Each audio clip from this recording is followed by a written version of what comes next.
दोनों हाथ गोदी में रखे हम सब भाई बहन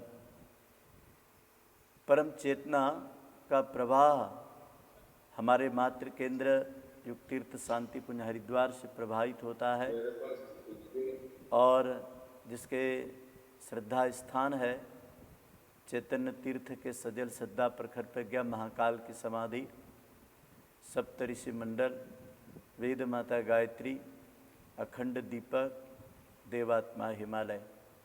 यह परम चेतना आज हमें आत्मबोध की ओर, परम पिता परमात्मा के मार्ग की ओर, स्वयं की चेतना से परिचय कराने वाले इस गूढ़ ज्ञान रहस्य का मार्गदर्शन देंगे।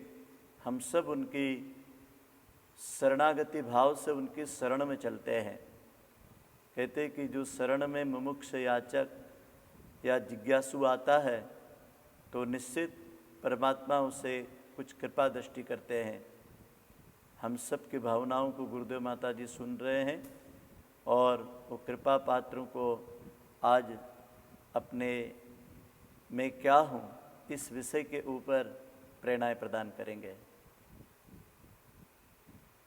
वेद माता गायत्री पुस्तक का मंडल हाथ में लेकर के हंस पर सवारी करने वाली सुंदर सविता के स्वर्णिम तेज की किरणों में जगत जननी हम सब बच्चों को देख रही है। हम उनको बारंबार प्रणाम वंदन करते हुए गुरुदेव उनकी गोद में बैठे हैं और अपने इष्ट और गुरु को एक साथ नमन करें। गायत्री मंत्र।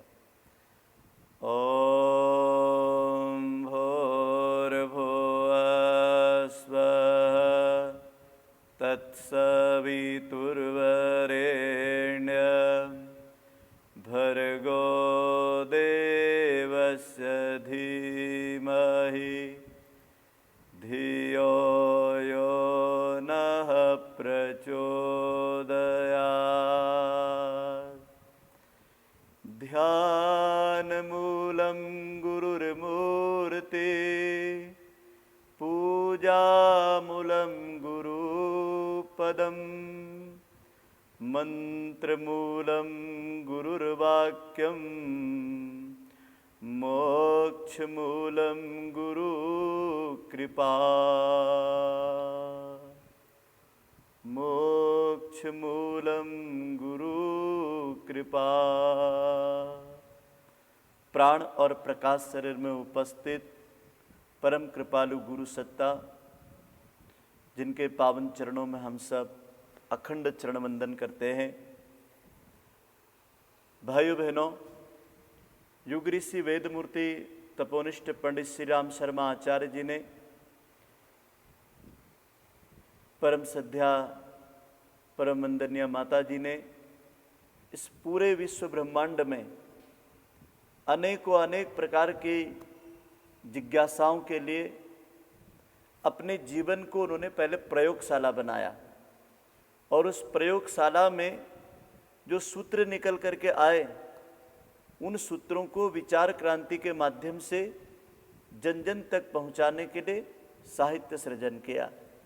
मैं क्या हूं इस पुस्तक में जो उन्होंने सूत्र दिए हैं, निश्चित समझना आज की हमारी जो कार्यशाला है ये किसी प्रवचन की, सत्संग की, गोष्ठी की कार्यशाला नहीं है और निश्चित रूप से इससे उसको जाना भी नहीं जा सकता है, क्योंकि जो प्रवचनों से और विभिन्न प्रकार के तर्क कुतर्क से ऊपर है उस गूढ़ विषय को जानने के लिए मैं क्या हूँ, तो जिस तरीके से गुरुदेव ने अपनी लेखनी को चलाया और जो उन्होंने 4 अध्याय में निष्कर्ष के अभ्यास के अलग अलग सूत्र दिए हैं, मैं अनुभव करता हूँ उन सूत्रों पर गुरुदेव ने जिस दिन से उनको अपने 3 जन्मों का दादा गुरुदेव ने बोध कराया हिमालय की ऋषि सत्ता ने, और उन्हीं सूत्रों को जन्म जन्मांतरों से उन्होंने अपने चेतना के साथ सिद्ध किया। शरीर तो बदलते रहे लेकिन चेतना उनकी इतनी परिष्कृत होती गई, इतनी परिष्कृत होती गई कि वो एक महापुरुष ने पूरे विश्व ब्रह्मांड को, पूरी इस सृष्टि के चराचर जीव को अपनी चेतना शक्ति के द्वारा, अपने आत्मदर्शन के द्वारा, अपने आत्मज्ञान के द्वारा, अपने अंदर और बाहर को एक करने का जो मंथन किया, उस महामंथन से जो उनको अमृत तत्व की प्राप्त हुई, उसे उन्होंने एक सूत्र में कहा आत्मज्ञान की प्राप्ति। क्योंकि दुनिया में जानने के लिए, खोजने के लिए, समझने के लिए ज्ञान के कई मार्ग है, शिक्षा के कई मार्ग है, लेकिन ये सब भौतिक जगत तक इनकी अपनी कार्य पद्धति है। लेकिन जो विद्या है, योग ऋषि ने एक जगह लिखा है कि महाविद्या के अभाव में ही व्यक्ति भटकते रहता है। और बच्चों, मैंने उस महाविद्या को खोजा है, उस महाविद्या के द्वारा जो मुझे प्राप्त हुआ है, मैं उसे आप तक पहुंचाना चाहता हूं। भाइयों बहनों, ये परम कल्याणकारी जो महाविद्या है, ये उसी साधक को प्राप्त होती है जो साधक अपने जीवन काल के इसी जीवन क्रम को एक अनुभव की प्रयोगशाला बनाना चाहता हो। क्योंकि ज्ञान तो जानकारियां बहुत सारी दे देता है, और जब जानकारियां बहुत सारी इकट्ठी हो जाती है तो आपने देखा होगा एक अज्ञानी व्यक्ति से ज्ञानी व्यक्ति ज्यादा परेशान होता है, क्योंकि वो जानता नहीं, इसलिए उसको कोई भ्रम नहीं है, कोई भय नहीं है। लेकिन ये व्यक्ति इतना सारा जान लेता है बाहर का, इतने सारे तर्क कुतर्क उसके मस्तिष्क में, उसके विचारों में चलते रहते हैं, जिसके परिणाम से वो अपने आप के दिमाग की उन कोशिकाओं को, उन मस्तिष्क की शंकाओं को, उन मस्तिष्क के उन तर्क कुतर्कों का समाधान न होने के कारण कई प्रकार की ऐसी वैचारिक प्रतिकूलताओं में व्यक्ति जीता है, जिसको आज की भाषा में हम मनोविकार कहते हैं, मानसिक रोग कहते हैं। क्योंकि बहुत सारा जानने के बाद एक वैचारिक युद्ध होता है। तो हम तो ऐसा जानते हैं कि इसीलिए युग ऋषि ने इस भोगवादी विज्ञानवादी युग में सच्चा युद्ध छेड़ा है, विचार क्रांति अभियान। बहुत सारे अभियान दुनिया में चल रहे, बहुत सारे आंदोलन चल रहे। क्या कारण था कि युग ऋषि को सारी मानवता के कल्याण के लिए इसी सूत्र पर काम करना पड़ा, विचार क्रांति अभियान। क्योंकि आज व्यक्ति के पास संसाधनों की कमी नहीं है, अपने जीवन की भौतिक संपदाओं के कारण जो उसको चाहिए उसकी तलाश में वो कहीं बाहर भटक रहा है। व्यक्ति इसकी तलाश करते करते अंतरिक्ष तक पहुंच गया, लेकिन बहुत दूर था। लेकिन अंतःकरण तक, अंतर्मुखी होने तक उसने समय नहीं निकाला। निश्चित समझना है, अंतरिक्ष में साधन ले जाते हैं और अंतःकरण में साधना का अभ्यास ले जाता है। अंतरिक्ष में जाने के लिए व्यक्ति के पास में विभिन्न प्रकार के संसाधनों के तौर तरीके होंगे, लेकिन युग ऋषि कहते हैं कि यदि व्यक्ति को अंतःकरण में जाना है तो सबसे पहले एक बात तय करना पड़ेगी। आत्मज्ञानी पुरुष को यह विचार करना पड़ेगा कि मुझे यदि परमात्म चेतना को समझना है तो सबसे पहले मुझे आत्मा को सर्वोपरि मानना पड़ेगा। और आत्मज्ञान ही वो कला है, वो विभूति, वो शक्ति है जो हमें संपूर्ण प्रकार की सुख, शांति, समृद्धि और आत्म आनंद की अनुभूति करा सकता है। जो शक्ति पदार्थों में नहीं होती है, जो शक्ति बाहर नहीं होती है, जो शक्ति क्षणिक होती है, जो शक्ति बार बार बदलती रहती है और पल पल दूसरे आनंद की इच्छाएं पैदा करती रहती है, ऐसी मनोदशाओं का परिवर्तन करता है आत्मज्ञानी पुरुष का, आत्मज्ञानी व्यक्ति का आत्ममनन, आत्मचिंतन।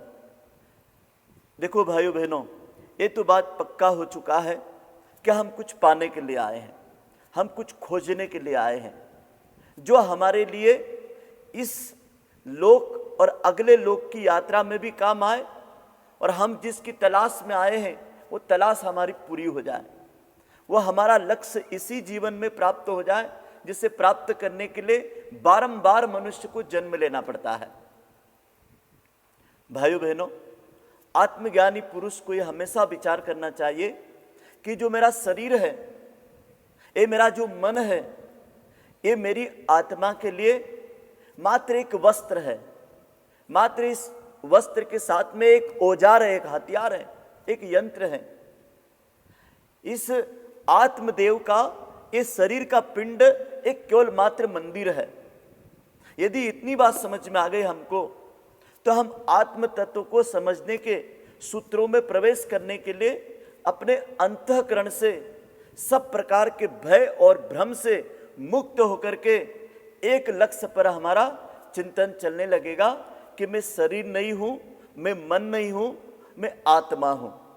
देखो, एक बात तो पक्की है कि जब तक हम शरीर सुविधाओं को आत्मा मान लेते हैं, तो कई भाई बहन मैंने ऐसे भी देखे हैं जो शरीर को ही आत्मा मान बैठे हैं।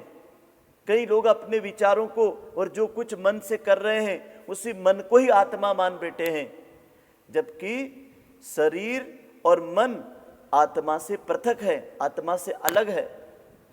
ये शरीर जो है इंद्रिय और मन के नियंत्रण और मन के माध्यम से शरीर की इंद्रियां, पांचों ज्ञान इंद्रियां और पांचों कर्म इंद्रियां अपना एक व्यापार करती रहती है, अपना एक संसार बनाती रहती है, अपनी एक सृष्टि से अपनी दृष्टि बना करके, अपनी दृष्टि से सृष्टि बना करके अपनी दृष्टिकोण की छाया छोड़ती रहती है। और वही छोटी बड़ी उपलब्धियों को, जय पराजय को, मान अपमान को, सुख दुख को, शरीर के रूप रंग वैभव को, वो कहीं आत्मा की उपलब्धियां मान बैठा है।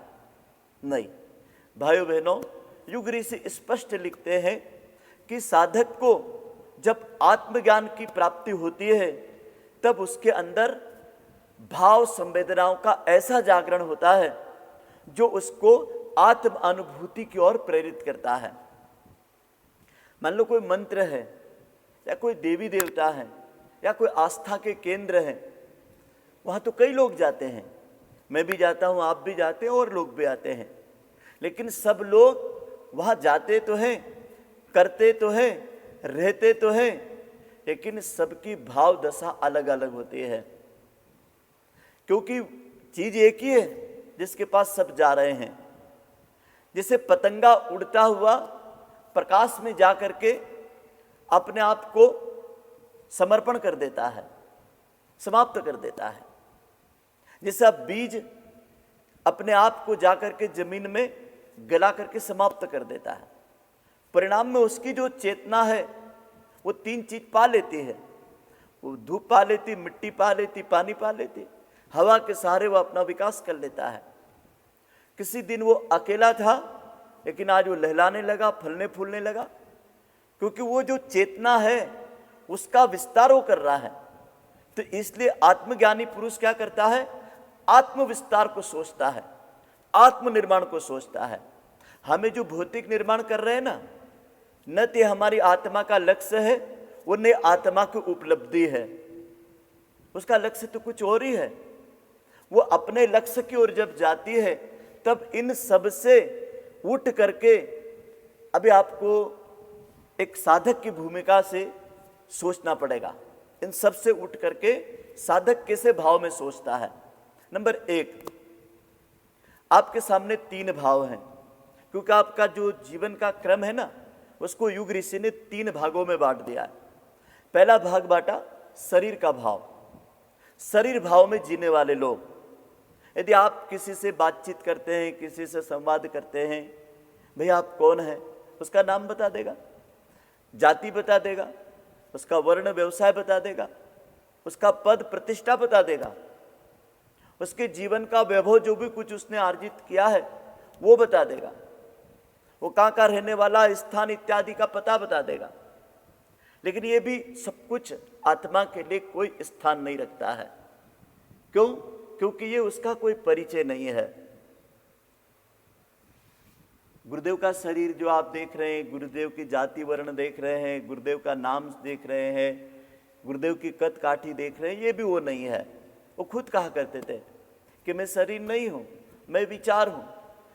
और जितना व्यक्ति विचार शक्ति से, ज्ञान शक्ति से आत्मोत्कर्ष की ओर जाना चाहता है, उतना उसको अपने खजाने के बारे में, इस देह पिंड में छुपे हुए उस जर्रे जर्रे में समाई हुई उस चेतना के खजाने के बारे में जब तक पता नहीं होता है, जब तक उस शरीर भाव को ही जीवन संपदा मान लेता है कि मेरे बाल कितने घने हैं, कितने काले हैं, मेरी आंखें कितनी सुंदर है, मेरी चमड़ी कितनी गोरी है, मैं कितना ऊंचा हूँ, कितना दुबला हूँ, कितना मोटा हूँ। कई लोग तो इसमें खुश होते हैं, कई लोग दुख होते हैं कि मेरे बाल अच्छे नहीं है, मेरा नाक नक्शा अच्छा नहीं है, मेरी जाति अच्छी नहीं है, मेरा पद पैसा कमजोर है।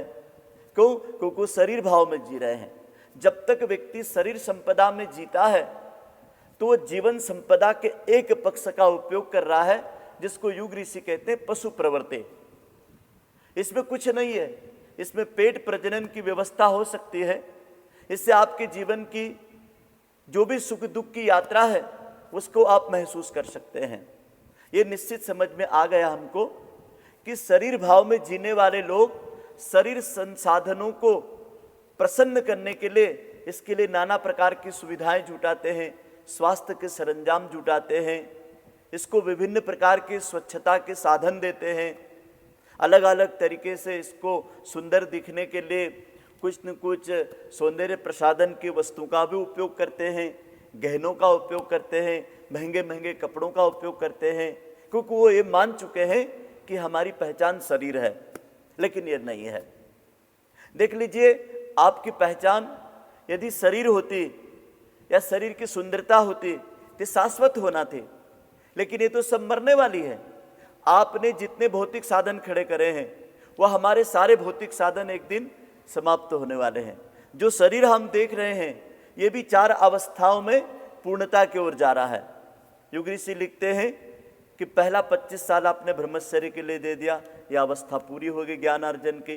गृहस्थ आश्रम को दे दिया, इसकी अवस्था पूरी हो गई 25 साल की। आपके परिवार की जिम्मेदारी, आपने जो भी प्रभु कृपा से आपको प्राप्त हुए, नौकरी, व्यवसाय, पैसा, बच्चों की, माता पिता की, पत्नी की जिम्मेदारियां, वो पूरी हो गई। फिर 50 से लेकर 75 तक आपका वानप्रस्थ, शायद आज लोग वानप्रस्थ को तो भूल ही गए हैं, लगता है कि 50 के बाद ही जीवन प्रारंभ होता है, रिटायरमेंट के बाद ही जीवन प्रारंभ होता है, जहाँ आदमी ऐश करो, कैश करो, मौज करो, भोग करो, ये मेरी पेंशन है, मेरा पैसा है, मैं इसका भोग करूँगा, क्योंकि वो शरीर भाव में है, इसलिए सब भाव आ रहे। इसके बाद में अंतिम आता है 75 के बाद शेष जीवन जो भी क्षण पल बचे हैं, इसी को कहते संन्यास की अवस्था। सभी प्रवृत्तियों से निवृत्ति के मार्ग पर वो व्यक्ति चले गया। लेकिन ये शरीर भाव को 4 भागों में ऋषियों ने बांट करके इसकी व्यवस्था बना दी कि यदि व्यक्ति शरीर भाव को भी मान ले तो शरीर भाव को भी 4 व्यवस्थाओं में बांट करके हम अपना जीवन पूरा कर सकते हैं। और इस जीवन का जो आत्म चेतना का विषय है, इसको किसी उम्र से तोड़ा नहीं जा सकता है।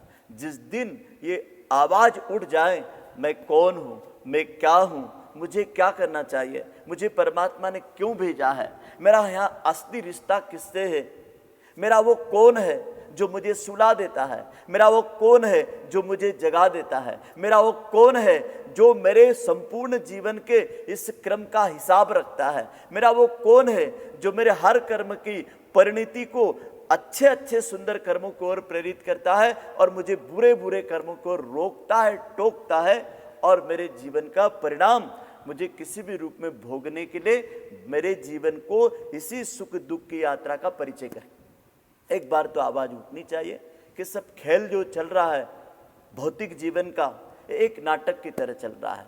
जैसे एक कलाकार मंच के ऊपर अभिनय करता है, तो हम भी एक दुनिया के रंगमंच पर शरीर से अभिनय कर रहे हैं, रिश्तों का अभिनय कर रहे हैं, अपनी जिम्मेदारियों का अभिनय कर रहे हैं। इस अभिनय को इतना जोरदार तरीके से करो कि हम आत्मा को भूले नहीं और शरीर इंद्रियों के भोग में किसी का आहित नहीं करें और किसी से हम लोग अपने शरीर के संबंधों के योग वियोग में या अपने शरीर के संबंधों के रोग शोक संताप दुख में अपने आप को कमजोर ना माने। ये तो पहला भाव हो गया। और दूसरा भाव है मन का भाव।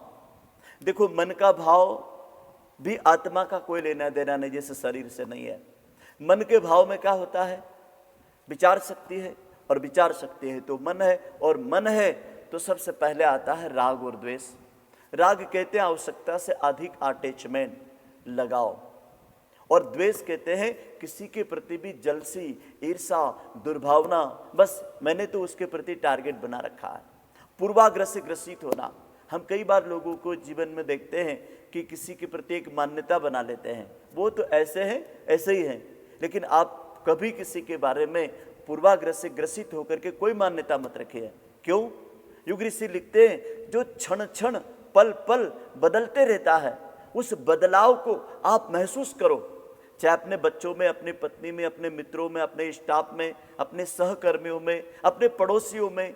कई बार ऐसा होता है कि हम मानसिक शरीर के द्वारा किसी को शत्रु बना लेते हैं, किसी को मित्र बना लेते हैं, और हमें पता भी नहीं लगता है इसमें हकीकत में कौन शत्रुता का काम कर रहा है और कौन मित्रता का कर रहा है।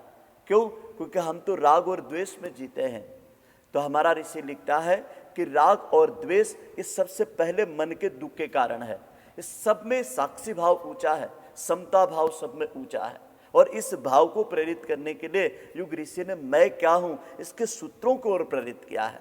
और जब तक हम मन के भाव में रहते हैं ना, तो वहां पर हमको जितनी भी प्रकार के भय है, भ्रम है, शंका है, कुशंका है, अविश्वास है, क्रोध है, गुस्सा है, चिड़चिड़ापन है, अवसाद है, तनाव है, डिप्रेशन है, मनोमालिन्य है, मानसिक विकृतियां जितने भी कुछ आती है, ये सब मन रूपी शरीर के विकार हैं। और मन रूपी शरीर के विकार भी आपके शरीर को और मन को दोनों को खोखला बना देते हैं, इसकी ऊर्जा शक्ति को खत्म कर देते हैं। इसलिए हमारी ऊर्जा शक्ति, शरीर की ऊर्जा शक्ति में जो खर्च करते हैं हम, सौंदर्य प्रसाधन में, मलमूत्र बनाने में, काम वासना में, विलासिता में और भौतिक प्रदर्शन करने में, शरीर संपदा के वैभव में मरते हैं और मन के द्वेष में मरते हैं। भौतिक आकांक्षाएं, इच्छाएं जो हमारे पास है उससे हम संतुष्ट नहीं है, और जो प्राप्त करना चाहते हैं वो प्राप्त नहीं हो रहा है। उसकी कामना, उसकी लालसा, उसका मोह, उसकी इच्छाएं हमें बीमार बनाए जा रही है, हमें आत्मा से दूर कर रही है। और जो है उससे संतुष्ट हो जाते तो कितना आनंद आता। क्यों? क्योंकि जो मेरे पास इस समय संसाधन है, मेरा परिवार है, मेरे नौकरी है, मेरे पैसे हैं, मेरे कपड़े हैं, मेरे को जो भी मेरी सामर्थ्य से मुझे मिला हुआ है, यही मेरा आज का दिन है और इसमें मैं बहुत संतुष्ट हूँ, मैं बहुत प्रसन्न हूँ। तो कम से कम वो जो तृष्णा है, वासना है, जो अधिक लालसा है, उसके कारण मेरे द्वारा शारीरिक और मानसिक जो अपराध होते हैं, यही तो महापाप है। गुरुदेव कहते हैं कि आत्मा के मार्ग पर आपकी पाप प्रवृत्तियां आपको रोकती है, और पाप प्रवृत्तियां जब तक होती रहेगी, जब तक व्यक्ति शरीर और मन की जितनी वासनाएं हैं उसकी पूर्ति की आग में वो घी तेल झोंकता रहेगा, और ये सब कम पड़ेंगे। ये सब इसलिए कम पड़ेंगे, ये कभी पूर्ण इसलिए नहीं होंगे क्योंकि अभी हमने आत्मा अपने को माना नहीं तो हम भी परमात्मा का रूप ही है। उस पूर्णता को प्राप्त करने के लिए ही 84 लाख योनि में नर्तन के चोले को नारायण के लिए धारण किया है, इस पुरुष के चोले को पुरुषोत्तम के लिए धारण किया है, इस मानव के चोले को महामानव के लिए धारण किया है, इस आत्मा को हमने अमरता का पात्र के लिए धारण किया है। और ये भाव जब आ जाता है कि मैं अमृत पुत्र हूं, गुरुदेव ने एक जगह बहुत ही अच्छा लिखा कि मनुष्य अमृत पुत्र है, लेकिन इस अमृत पुत्र को ये पता ही नहीं है कि मेरी आत्म चेतना का भाव क्या है, उसे मुझे जागृत कैसा करना चाहिए, उसका अभ्यास कैसा करना चाहिए। आइए अब हम चलते हैं तीसरे शरीर की ओर, जिसे हम आत्म भाव कहते हैं, जिसके लिए आपके मन में एक जिज्ञासा है, मैं क्या हूं, उसे प्राप्त करने के लिए आपको क्या करना पड़ेगा। तो आत्म भाव को जो व्यक्ति मानता है, सबसे पहले आत्म भाव में, आत्मज्ञानी पुरुष में, आत्मदर्शन अभ्यासी व्यक्ति में सबसे पहले कुछ गुण दिखाई देने लगते हैं।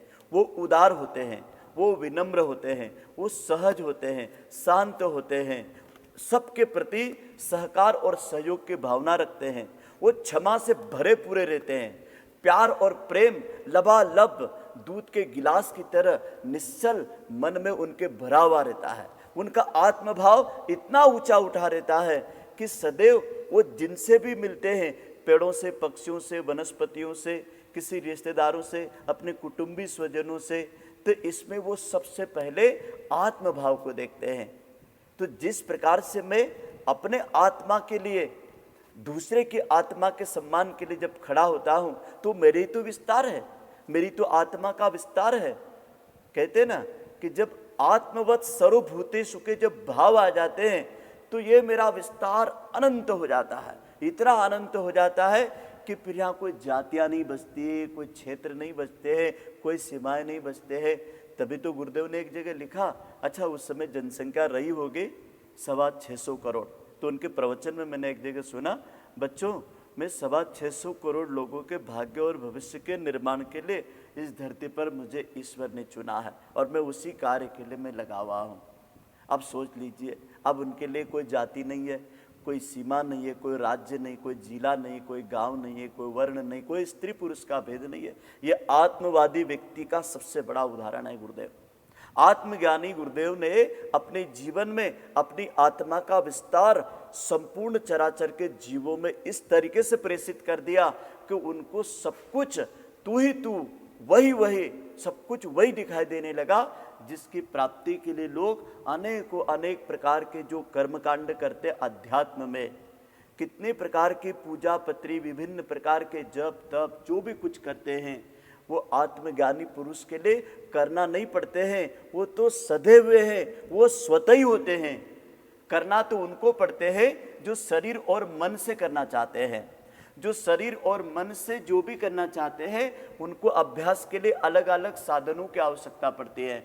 लेकिन आप लोगों से मेरा विनम्र प्रार्थना हाथ जोड़ करके कि जो अब मैं बताने जा रहा हूं अभ्यास के क्रम को, उसमें आप पुराना कोई आपका आस्था किसी देवी पर, देवता पर, गुरु पर, भगवान पर, या आपकी उपासना पद्धति पर, या आपके कोई पाठ स्त्रोत के ऊपर है, तो मैं उसका विरोधी नहीं हूं। ये अध्यात्म की पहली कक्षा है, लेकिन आप स्नातक के भी बाहर परा स्नातक की पढ़ाई कर रहे हैं। इसलिए मेरा अनुरोध है कि आत्मज्ञानी पुरुष के लिए ये सारी जितनी भी चीज़ें कर्मकांड प्रधान होती है, वस्तु प्रधान होती है, या जितनी भी प्रार्थना पूजा मंत्र प्रधान होती है, यहाँ आ करके वो उस भाव योग में जाता है जिस भाव योग को गुरुदेव ने अपने जीवन की प्रयोगशाला में सिद्ध किया है। और ये तथ्य को, इस सत्य को उन्होंने पूरे प्रमाण के साथ रखा है कि जब आप मौन होते हैं, जब आप खाली होते हैं, तब आपको सुनना है, तब आपको भरना है।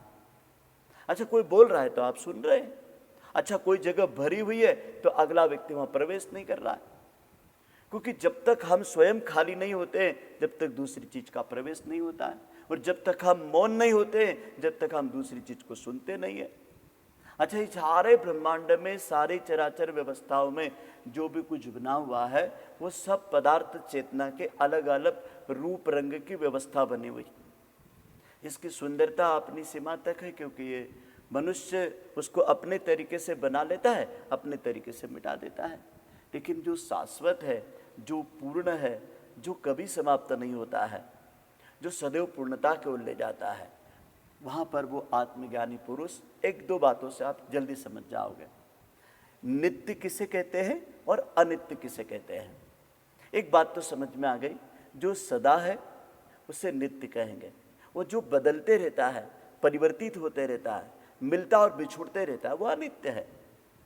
एक बात समझ में आ गई, हमारे परिवार में जितने हमारे सगे संबंधी हैं, ये सब नित्य है या अनित्य है? उत्तर एक ही है, आपके मन में भी आ रहा है, अनित्य है। नित्य कहाँ है? कभी पत्नी छोड़ देगी, कभी पति छोड़ देगा, कभी माँ बाप छोड़ देंगे, कभी बच्चे छोड़ देंगे, कभी पड़ोसी छोड़ देंगे, कभी कोई रिश्तेदार छोड़ देंगे। बस हम सब का आना जाना तय है, हम सब सहयात्री हैं। हम पूर्ण नहीं है, हम शाश्वत नहीं है, हमें वो अमरता नहीं है, क्योंकि शरीर की यात्रा है। अच्छा मन से जो आप पदार्थ चेतना इकट्ठी कर लेते हो, भौतिक चीजें, इनका भी तो समय सीमा है। अपने समय सीमा पे बदल जाएगी, सस्ती महंगी हो जाएगी, फिर आप मन से दुखी हो जाएंगे। अच्छा चलो आप बताइए, नित्य शक्तियों के बारे में थोड़ा सोचें। पानी क्या है और पानी के ऊपर का बुलबुला क्या है? यदि पानी बह रहा है, उसके ऊपर बुलबुला आ गया, दोनों एक ही चीज है, पानी और पानी का बुलबुला। लेकिन पानी नित्य है और बुलबुला अनित्य है।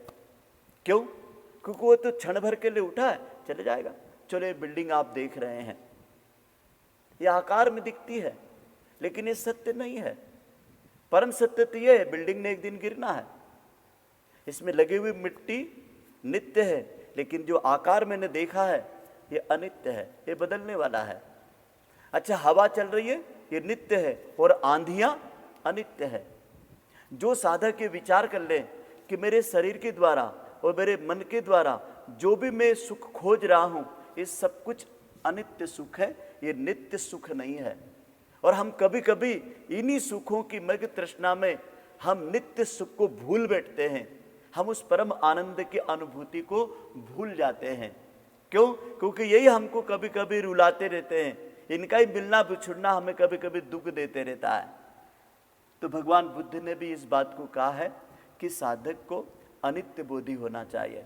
बुखार आ रहा है, बीमारी आ रही है, सुख आ रहा है, दुख आ रहा है, मान आ रहा, अपमान आ रहा है, जय आ रही, पराजय आ रही है, विजय आ रही है, जो भी कुछ आपके जीवन में आ रहा है, ये सब कुछ आपका नहीं है। ये आते जाते बस उसी मंच के अभिनय करने वाले कलाकारों के साथ है, इनका आना जाना तय है।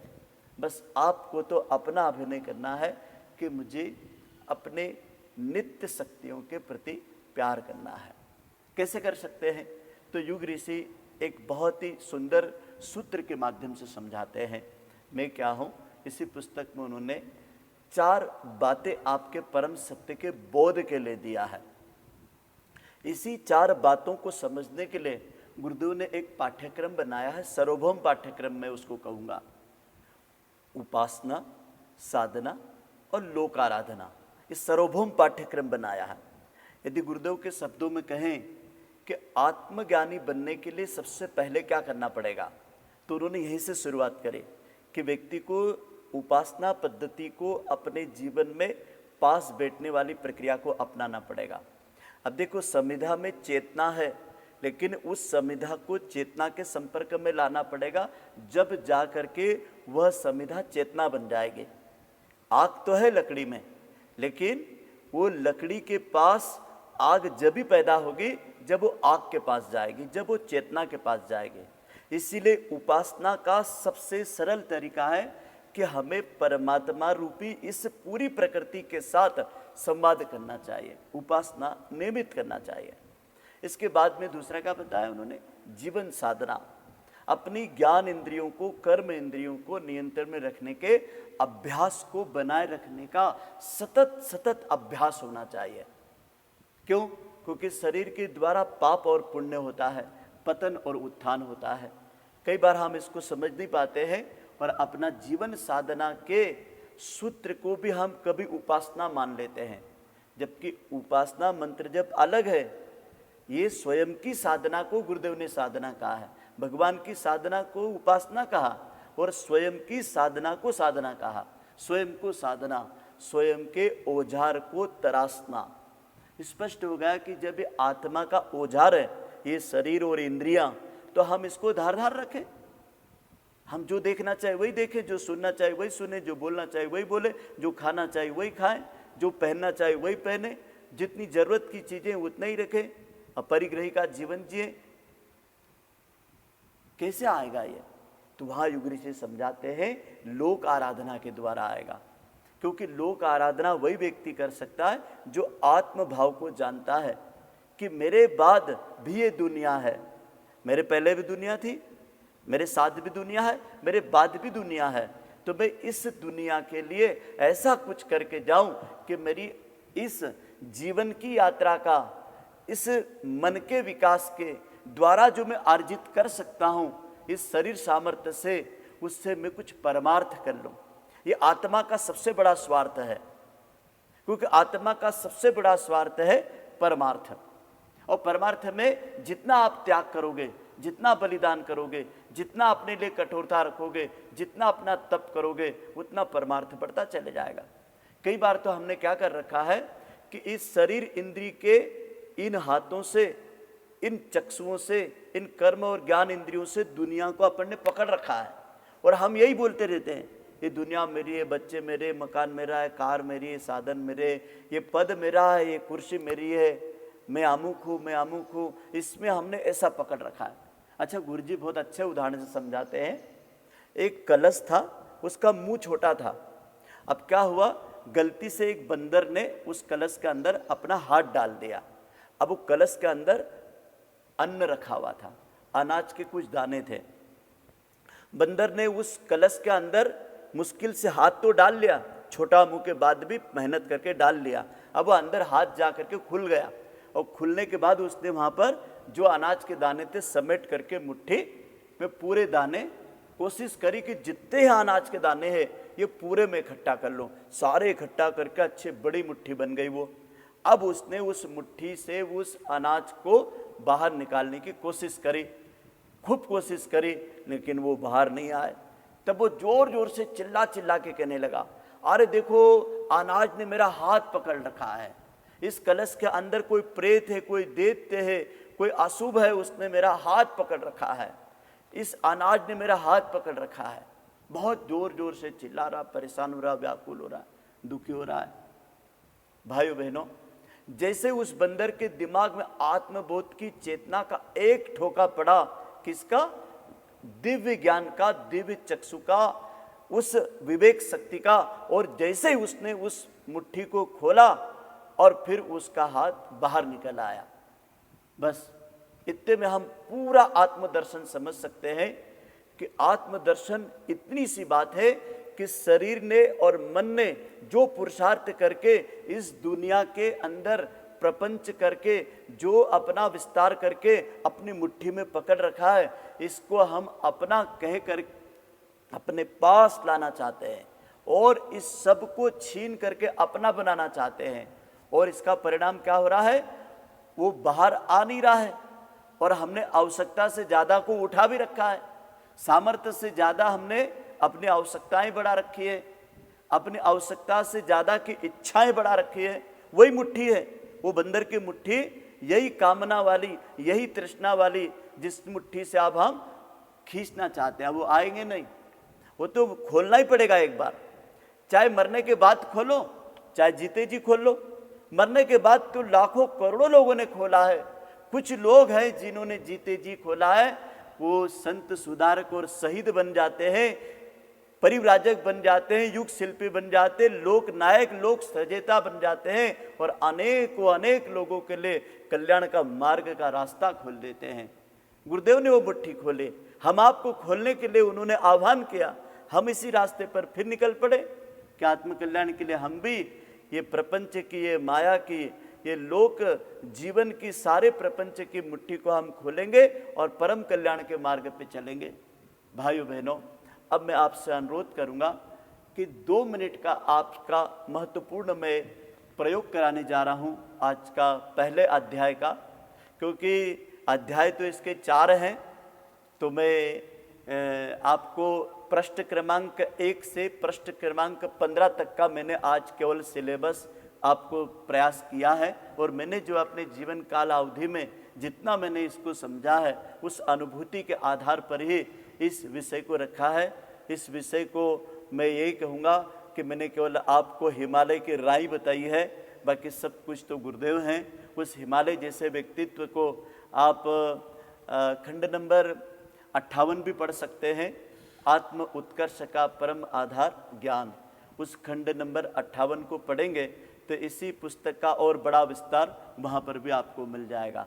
तो मेरा आपसे निवेदन है कि आप दोनों हाथ गोद में रख लीजिए और कोमलता से आंखें बंद कर लीजिए और भाव योग में चले जाइए कि अब मैं पूर्ण रूप से निर्देश का पालन करूँगा, पूर्ण रूप से मैं सब ओर से मेरे सारे तार कट चुके हैं, मैं एक ही ऊर्जा शक्ति से जुड़ा हूँ। गुरुदेव भगवान की, परमंदनीय माता जी की परम चेतना सिद्ध क्षेत्र शांति कुंज के अखंड दीपक में प्रकाश पुंज के रूप में प्रदीप्त है। और ये जो मैं क्या हूँ, इस पुस्तक का अंतिम निष्कर्ष शब्द ही चेतना है, प्रकाश पुंज है। और हम सब अनुभूति कर सकते हैं कि वह परम चेतना, वो प्रकाश पुंज अखंड दीपक ही है। और उसके सामने आप बैठ जाइए और बस बैठ जाइए, देखते रहिए अंतर आँखों से अंतर्मुखी होकर के, और इन सूत्रों पर आप बार बार सुनिए, चिंतन कीजिए, क्योंकि अभ्यास है ये। आज के पहले दिन का अभ्यास का सूत्र शुरू करते हैं, पहले अध्याय का, और इस सूत्र में आप सब लोगों को आत्मज्ञान की प्राप्ति के प्रथम अभ्यास को कराया जा रहा है।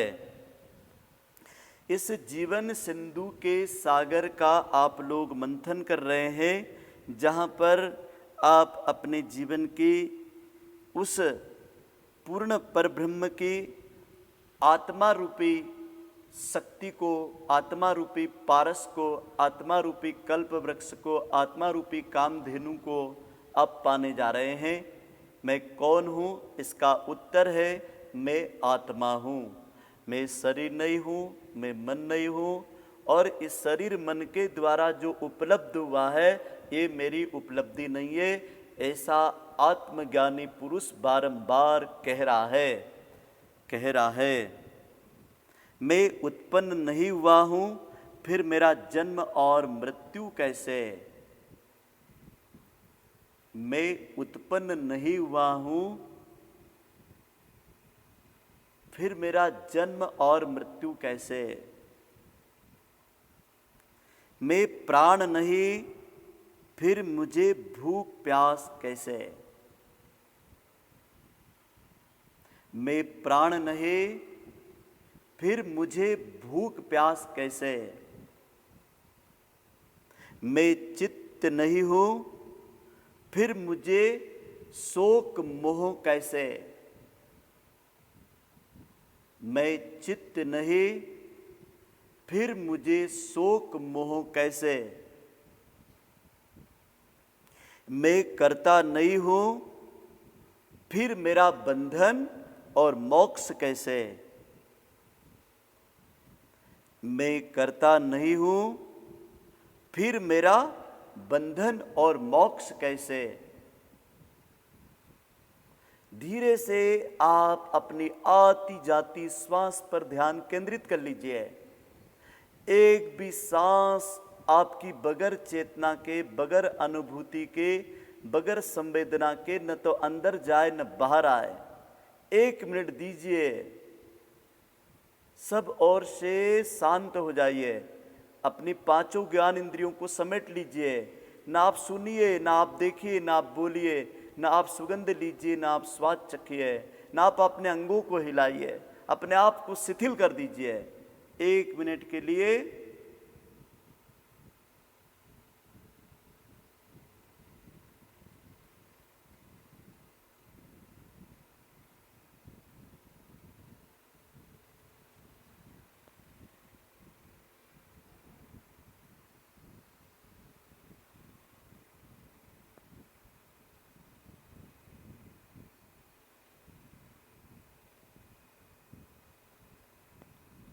ओम तत्सत।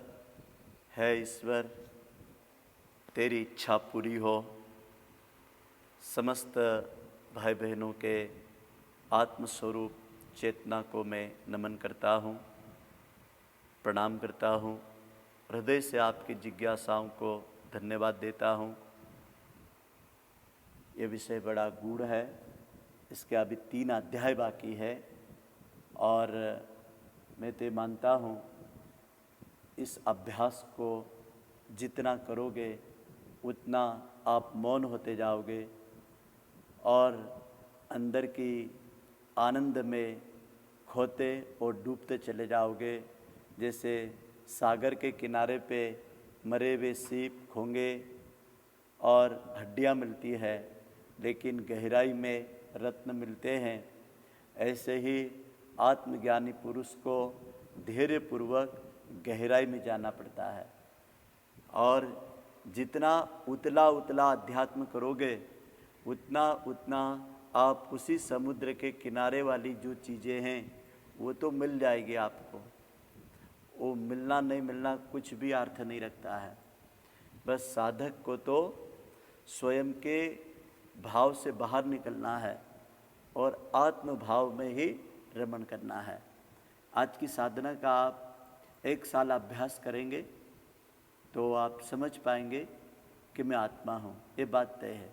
आप बोलेंगे इतना, ये तो मैंने बहुत कम समय बताया है।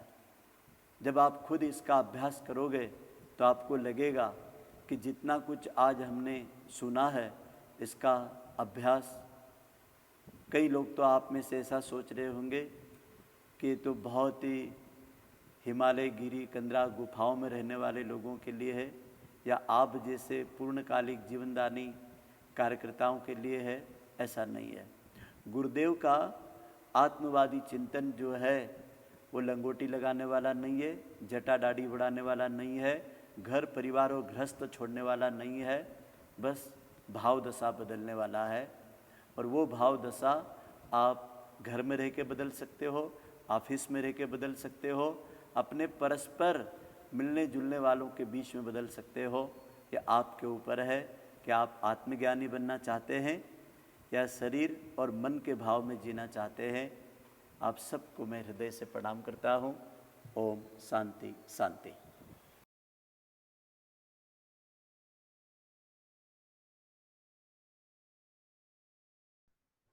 हाँ। नहीं, जब भी मैं आपका प्रवचन सुनता हूँ तो आपकी जब व्यासपीठ देखता हूँ तो हमेशा पढ़ता हूँ पीछे कि शरीर मन और आत्मा तीनों का उपचार। तो जब भी मैं ये पुस्तक गुरु जी का पढ़ता हूँ और चीजें। जी जी, देखो जो अभी मैंने जो बताया ना वो आत्मज्ञानी बनने का तरीका है।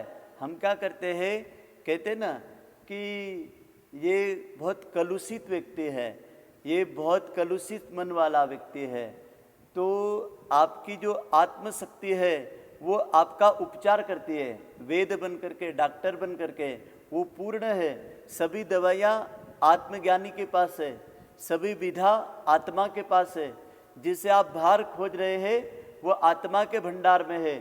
तो हम शरीर और मन का जो उपचार करते हैं उसको हम आत्मा रूपी खजाने से दवा के रूप में उनको ये बोध करा देते हैं कि जिस चीज़ों को आप बाहर के पिंड में खोज रहे हो उसी चीज को आप देह के पिंड में खोजिए।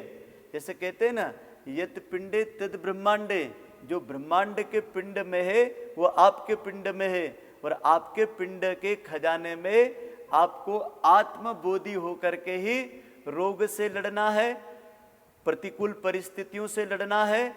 इसका मतलब हुआ कि जो आप यज्ञ की 4 समिधाएं छोड़ते हो ना, शरीर बल, मनोबल, आत्मबल और ब्रह्म बल, तो हमारे पास में ब्रह्म बल को आकर्षित करने के लिए कोई शक्ति है, उसका नाम आत्मा है। और ब्रह्म बल सब वेदों का वेद है, सब दवाओं की दवा है। और मैंने तो गुरुदेव के साधना से सिद्धि के अंक में कई ऐसी अनुभूतियां पड़ी कि बड़े बड़े भयंकर रोग ब्रह्म बल से ठीक हुए हैं। तो ब्रह्म बल को अर्जित करने का माध्यम आत्मबल है। आत्मबल का गुरुत्वाकर्षण शक्ति शाश्वत बल को खींचता है। तो ब्रह्म बल तो पूर्ण है, उसे प्राप्त करने के लिए आत्मबल बढ़ाना पड़ता है। बहुत धन्यवाद। प्रणाम जी। बोला कि हम आत्मभाव में रहें हमेशा, और लेकिन प्रैक्टिकली अगर हम मतलब अपना जो रूटीन के काम करते हैं, लोगों के संपर्क में आते हैं, तो ये आत्मभाव में रह करके कैसे पॉसिबल होगा, उसके ऊपर थोड़ा। बहुत सुंदर प्रश्न है जी। एक बात तो ये समझ में आ गई कि संसार के अंदर जितने भी प्राणी हैं, चाहे वो सांप हो, बिच्छू हो, कुत्ता हो, मैना हो, वो सब के सब आत्मा के स्वरूप हैं।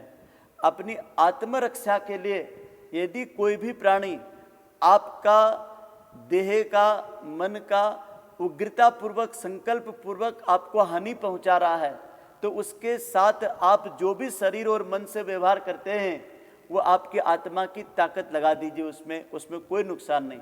भगवान महावीर भी कहते हैं, यदि शेर जंगल का आपको खाने दौड़ा है और सर्प आपको ढसने लगा है और फिर आप कहेंगे कि नहीं साहब, आपकी आत्मा को मैं मार नहीं सकता, आपको हटा नहीं सकता, आपको मैं दुख नहीं दे सकता, आपको परेशान नहीं कर सकता है, तो आपको मरना पड़ेगा, आपको मिटना पड़ेगा। तो देह की रक्षा के लिए, शरीर के सुरक्षा के लिए या लोगों के मनोविकारों से बचने के लिए जो आपकी सुरक्षात्मक जीवनचर्या आप अपनाते हैं, उसमें आत्मबल आपको ये मदद करता है कि आपको कहीं कहीं पे क्षमा का दान देना पड़ेगा और कहीं कहीं पर उससे मुकाबला भी करना पड़ेगा। और मुकाबला करते समय यही मानना है कि मैं इसको पुण्य आत्मा बनाने के लिए इससे युद्ध करना चाहता हूँ। जैसे भगवान बुद्ध ने अंगुलीमाल से युद्ध करा। अंगुलीमाल ने तो अपनी ताकत पूरी लगा दी थी बुद्ध की उंगलियां काटने के लिए, लेकिन बुद्ध ने तो केवल एक ही बात कही, मैं ठहर गया हूं, तुम कब ठहरोगे। ये वो आत्मबोध का ही संकेत था।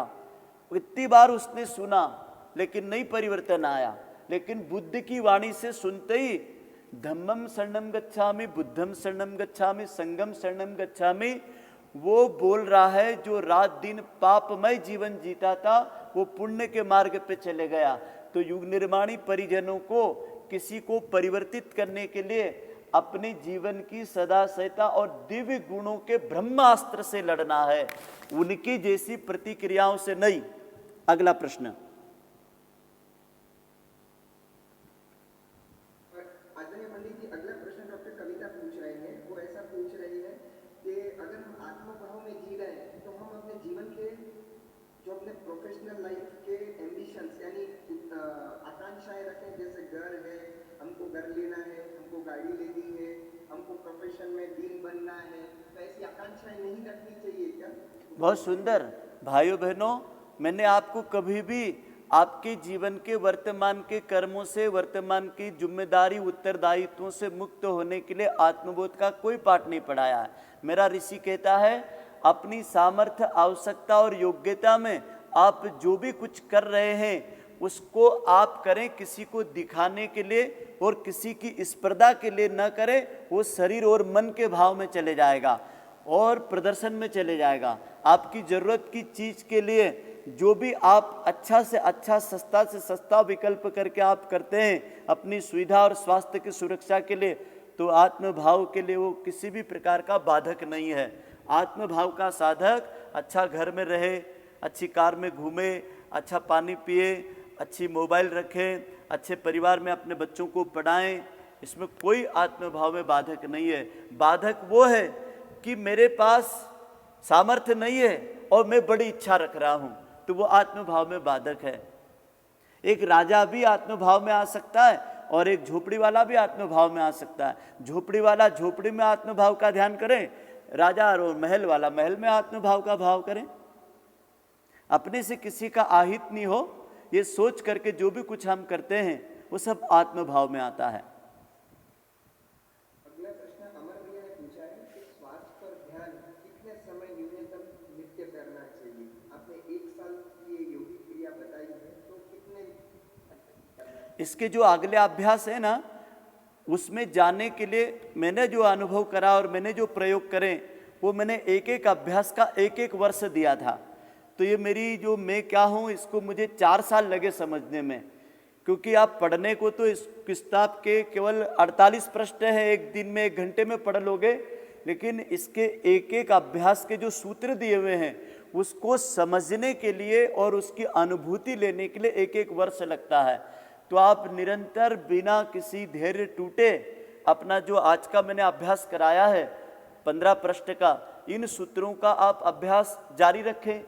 श्वासों के ऊपर चेतना का ध्यान बताया, अपनी संवेदना का ध्यान बताया, और अंतर मन में मौन होकर के करना है। इसमें कुछ जप नहीं है, कोई मंत्र नहीं है, कोई दीपक नहीं है, कोई कर्म कांड नहीं है, कोई चित्र नहीं है, बस चिंतन है। पंडित जी, मेरा प्रश्न ये है कि जैसे कि आपने बताया साधना के बारे में बताया आपने, और उसमें हमें किस तरह इन्वॉल्व होना है इसके बारे में बताया। यहाँ 2 चीज मेरे दिमाग में आती है कई बार।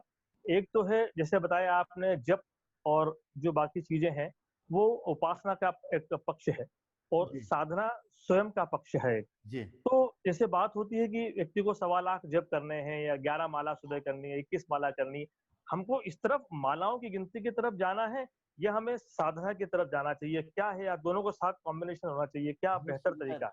सुंदर भाई ठक्कर जी का प्रश्न सबके लिए काम आएगा। मैं माला से जप करने वालों का विरोध बिल्कुल नहीं कर रहा हूँ, 1.25 लाख 5 लाख जप करने वालों का विरोध नहीं कर रहा हूँ। वो उस कक्षा के छात्र हैं, उन्होंने उसको करना चाहिए। लेकिन यदि इस कक्षा में कोई व्यक्ति बैठा हुआ है तो उसका पूर्ण लक्ष्य होगा कि प्रकृति बोलेगी। गुरुदेव ने लिखा है गायत्री का दूसरा नाम प्रकृति है और प्रकृति गायन करती है।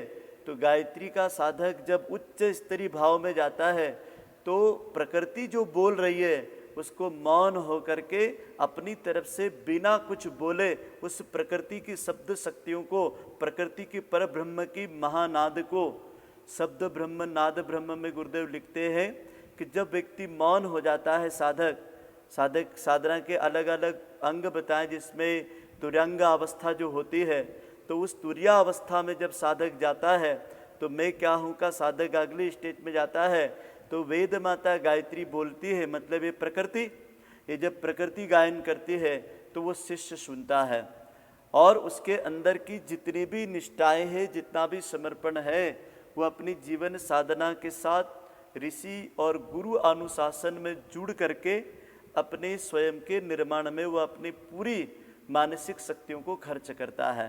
उसको फिर वो प्रदर्शन में नहीं ले जाता, दिखावे में नहीं ले जाता है।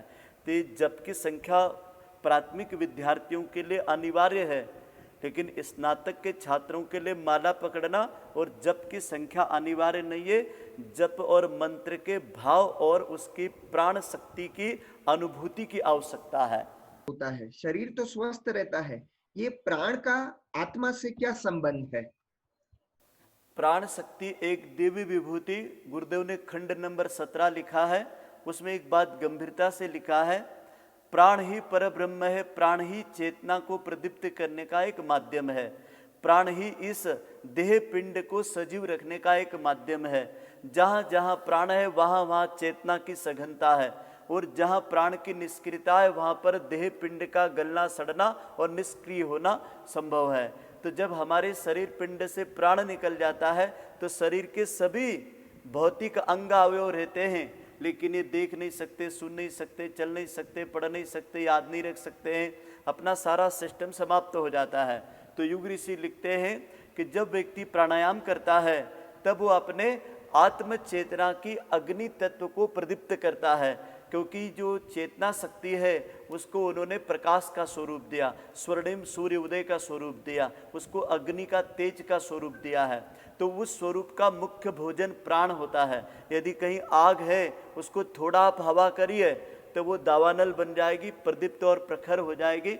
यदि किसी को आत्म जागरण करना है तो प्राणायाम का माध्यम बहुत जरूरी है, कर सकते हैं। एक दीदी ने प्रश्न पूछा है, मनोबल और आत्मबल में क्या फर्क है और दोनों की क्या भूमिकाएं हैं? देखो, निश्चित समझना, मनोबल जो होता है वो आपकी मानसिक शक्तियों को उछाल देता है। मुझे किसी ने कहा कि ऊपर चढ़ना है जीने पर, तो मैंने पहला उसको प्रश्न पूछा कितनी सीढ़ियां हैं। इसका मतलब है कि मैं मन से टूटा हुआ व्यक्ति हूँ, चलो चल के देखते हैं।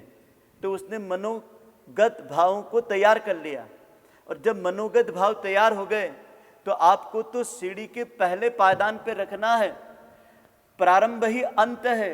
गुरुदेव लिखते हैं कि जो मनोबल के धनी होते हैं वो ये मान लेते हैं कि मेरे हिस्से में केवल प्रारंभ है, अंत मेरे हिस्से में नहीं है, अंत तो अनंत है।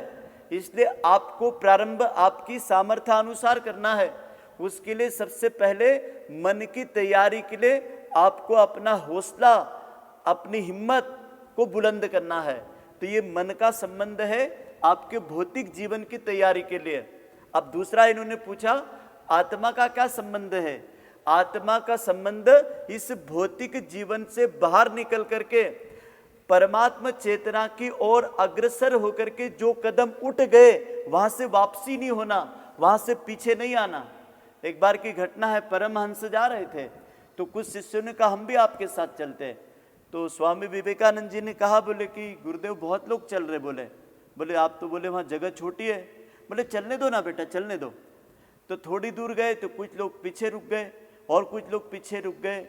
तो एक शिष्य ने परमहंस जी से पूछा, बोले गुरुदेव आपने कैसे जान लिया कि सब लोग नहीं चल पाएंगे? तो बोले कुछ लोग शरीर के बल से चल रहे थे, वो शरीर की ताकत समाप्त होने पर रुक गए। वो कुछ लोग मन से तैयार थे, उनकी मन की ताकत थी, वहाँ तक आके रुक गए। वो कुछ लोग आपके जैसे हैं जो पूरे आत्मबल से चल रहे हैं, इसलिए न तो आप शरीर से थक रहे हैं और न मन में व्याग्रता है कि कब आएगा, और तुमको अभी पता भी नहीं है कि मैं कितनी दूर ले जाऊंगा और कितने समय में ले जाऊंगा, वो कितना तुमको रास्ते में कष्ट कटनाई पड़ेगी। आप लोग इसका भी कुछ प्रश्न नहीं पूछ रहे हैं। आप लोग शरीर और मन से अपने आप को भूल चुके हैं, आत्मभाव में मेरे से जुड़ गए हैं। तो आत्मभाव जब भी जुड़ता है तो आत्मज्ञानी पुरुष चलते चलते रुकता नहीं है और वापस नहीं आता है। आपने देखा होगा ना, अध्यात्म में कितने लोग वापस चले जाते हैं।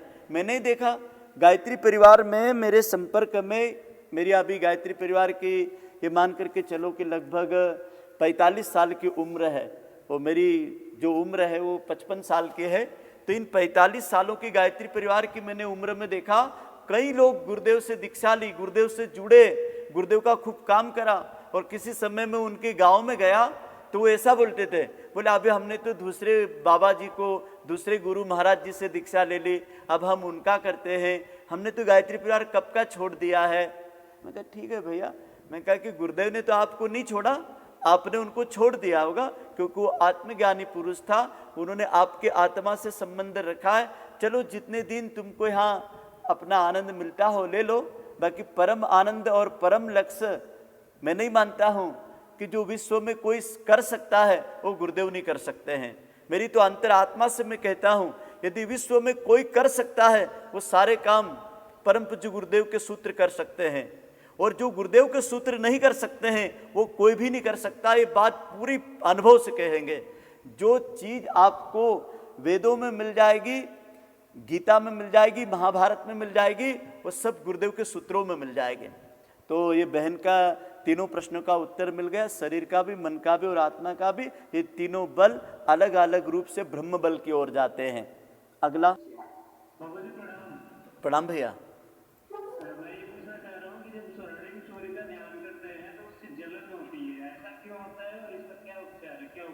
बहुत सुंदर। देखो गुरुदेव भगवान कहते हैं सविता साधक एक, साधक सविता एक। यदि आप पद्मासन में बैठते हैं तो हमेशा ध्यान रखें बायां पैर ही ऊंचा करें। कुछ लोग साधक गलती करते हैं, सूर्य नाड़ी को ऊपर कर लेते, मतलब दाहिना पैर ऊपर करके बैठते हैं, तो उससे आपका अग्नि तत्व बढ़ जाता है।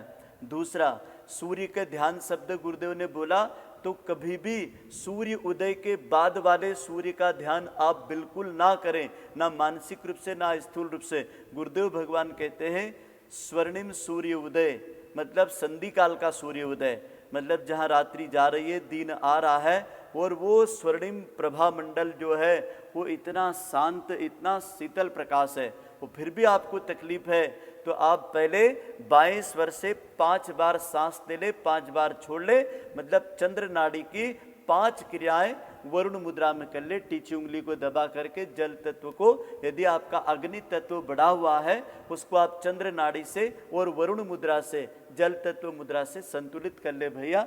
और यदि कहीं चाय काफी अधिक पीते हो उसका थोड़ा। भैया ने प्रश्न पूछा है, ओम की साधना मौन या स्वर से उचित है, और इनमें तीनों अक्षरों के मौन या स्वर में समय का महत्व क्या है? समय का मतलब है अ ओ म का कितने समय इक्वल में करना चाहिए, क्या करना चाहिए? क्योंकि गुरुजी ने जीवन देवता की साधना आरा में ओम को सर्वाधिक मंत्र माना है।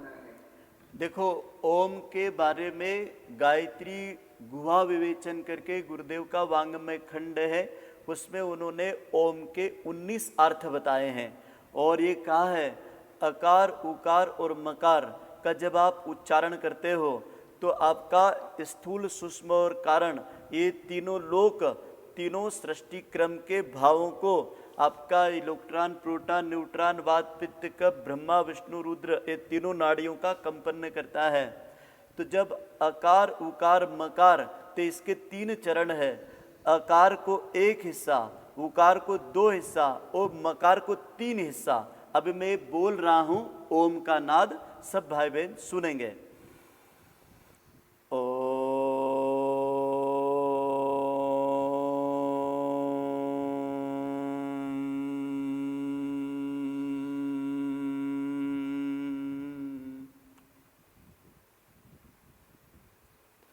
जैसे मैंने ओम का नाद किया तो अकार का शब्द एक भाग चला, और फिर उकार का शब्द उससे दुगना चला, और मकार का शब्द सुषुम्ना नाड़ी में चला। दोनों होठ बंद करके मकार का गुंजन सुषुम्ना प्राण में चलता है। तो इसको आप यूँ मान लीजिए, चंद्र पद आपको पहले, फिर सूर्य पद दूसरा, और तीसरा पद सुषुम्ना प्राण का।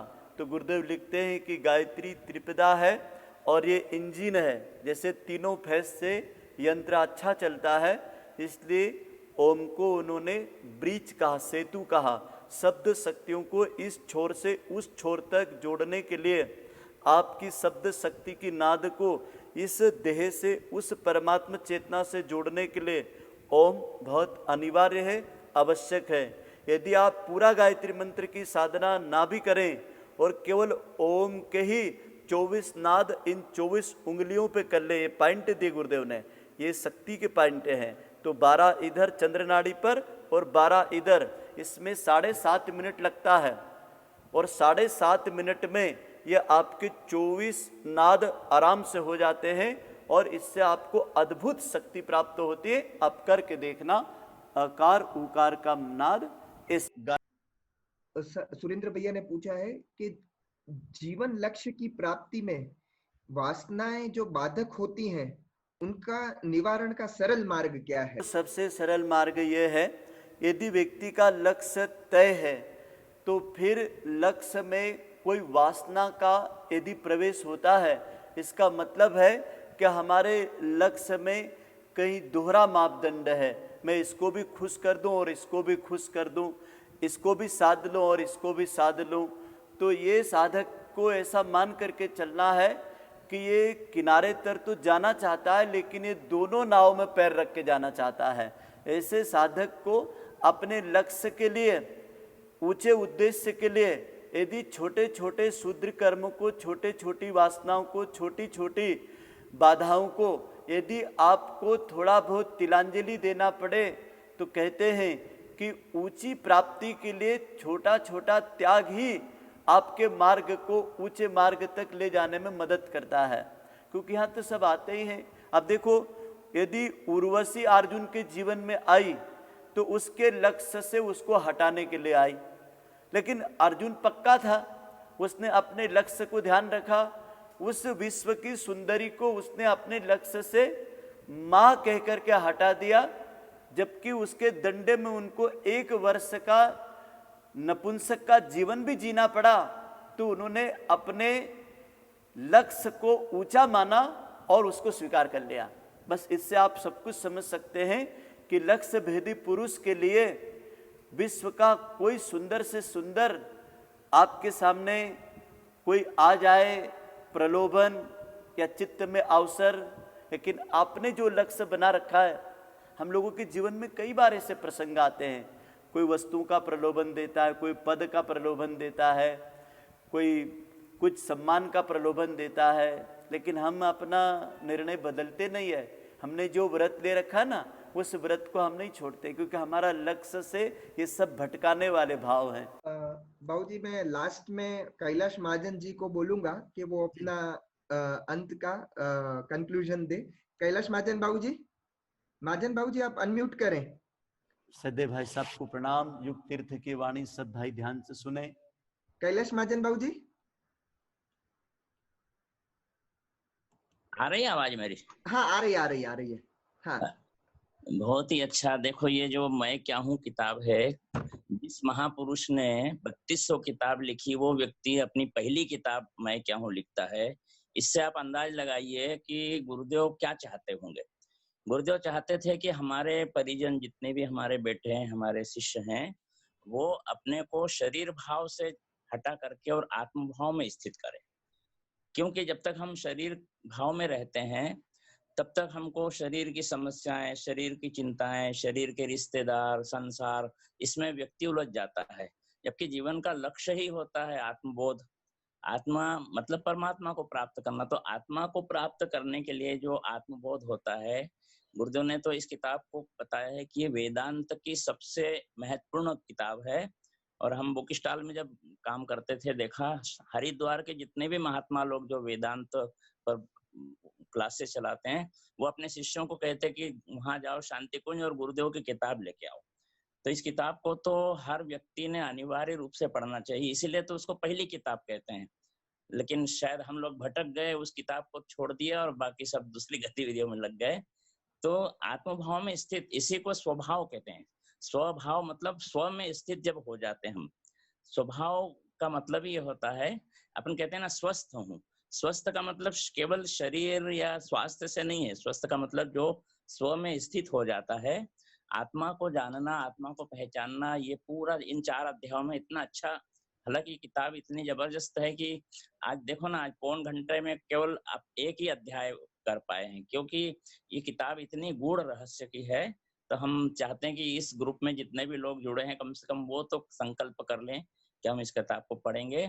और आत्मा को प्राप्त करना कोई कठिन काम नहीं है साहब, बल्कि ये कहो कि आत्मा कहीं अलग थोड़ी है जो उसको प्राप्त करने जाएंगे। जैसे एक बहन थी, वो सोने के कड़े पहनी थी, वो नदी किनारे गई और वो कपड़े धोने लगी, तो उसने कड़े अपने ऊपर चढ़ा लिए, बाह में कर दिए। जब कपड़े धोने के बाद में उसने देखा कलाई में कड़े नहीं दिखे, तो वो घबरा गई, रोने लगी, मेरे सोने के कड़े नदी में गिर गए, मेरे कड़े गुम गए। तब उस पास वाली बहन ने कहा कि अरे बहन, तू क्यों रोती है, कड़े तो तेरे पास ही है। जब उसने देखा तो उसको मालूम पड़ा कि अरे ये तो मेरे पास ही है। तो ऐसा ही है, जब आत्मा का बोध जब हो जाता है तो व्यक्ति को फिर कहीं भटकना नहीं पड़ता है। इसलिए आत्मभाव में जब हम स्थित हो जाएंगे तो आप देखिए जितनी भी समस्याएं आती है, जितने भी ऊहापोह होते दिमाग में, वो सब दूर हो जाएंगे। इसलिए निश्चित रूप से हमको चिंतन करना चाहिए। इस किताब के तो कितने एडिशन निकल गए और कितनी भाषाओं में इसका अनुवाद हो चुका है। हर भाषा में, आप गुजराती में देखो तो हूँ कौन छू, मी काया है, मुंह की है, वाटे माई, सब भाषाओं में इसका अनुवाद हो गया। इसको पढ़ें, इसको चरितार्थ करें जीवन में, तो आप पाएंगे कि वास्तव में हम गुरुदेव के, जो गुरुदेव चाहते थे, जिन्होंने इतनी किताबों में सबसे पहली किताब ये 1938 में लिखी थी ये किताब, इसको हम सब लोग पढ़ें, ऐसा मेरा आप सबसे निवेदन है। धन्यवाद। धन्यवाद बाबूजी। मेरा सबसे रिक्वेस्ट है कि कल हम इसी समय 3 बजे, 3 से 4 कल हमारा दूसरा अध्याय होगा मैं क्या हूं का। तो सब समय पे आ जाएं। कल हम राइट 3 बजे चालू करेंगे, 3 से 3:50 4 बजे तक, और 4 से 4:15 तक आपकी प्रश्नोत्तरी होगी। तो कल हमारा आदरणीय मेवालाल जी, कल हमारा मैं क्या हूं का दूसरा अध्याय कराएंगे, दूसरा ध्यान कराएंगे। तो सबसे नम्र निवेदन है समय पे आ जाए। और बाबूजी आपका खूब खूब धन्यवाद। मेवालाल जी आपका भी खूब खूब धन्यवाद। आपने हम सबको आज गुरु जी का जो गुह्य ज्ञान है उससे हमको अवगत कराया है। अब साधना पर हमको चलना है, प्रैक्टिस हम सबको करना है। तो हम सब उसको पूरा करने का प्रयत्न करेंगे और आत्म परिष्कार और आत्मशोधन के मार्ग पर अग्रसर होंगे, ऐसी हम सबकी भावनाएं हैं। आप शांति पाठ करवा दे बाबूजी।